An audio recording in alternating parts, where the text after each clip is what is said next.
জাতি ধর্ম নির্বিশেষে, যিনি সকল মানুষের পরম গুরু, একান্ত আশ্রয়, যিনি জ্ঞান ও ভক্তির সাগর, তিনি শ্রী শ্রী রামকৃষ্ণ পরমহংস।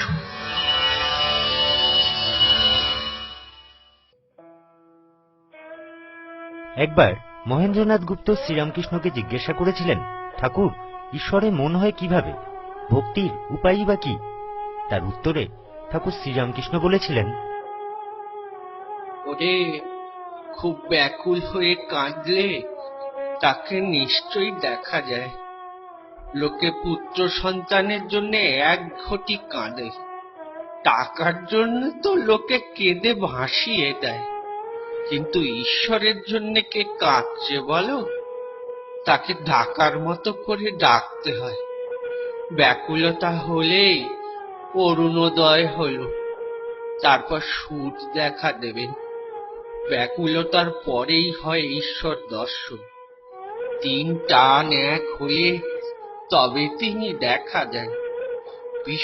বিষয়ের প্রতি যেমন, মায়ের সন্তানের প্রতি যেমন, আবার সতীর পতির উপর যেমন টান থাকে, এই তিন টান যদি কারো মিলিতভাবে একসঙ্গে হয়, সেই টানের জন্য ঈশ্বরের দর্শন করাতে পারে।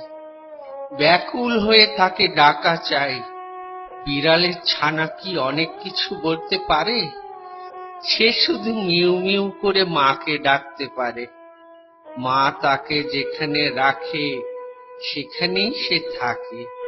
কখনো হেসেলে, কখনো মাটির উপর, আবার কখনো বা বিছানার উপর থাকে সে।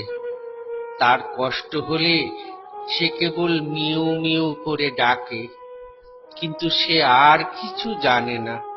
আর ওই মিউ মিউ ডাক শুনে মা বিড়াল যেখানেই থাকুক ঠিক তার ছানার কাছে চলে আসে। ঠিক তেমনি ব্যাকুল ভাবে প্রার্থনা করতে হবে। তিনি তো নিজের লোক রে, তাকে বলতে হবে, তুমি কেমন? দেখা দাও। দেখা তোমায় দিতেই হবে। দেখা যদি না দেবে, তাহলে আমায় সৃষ্টি করেছো কেন?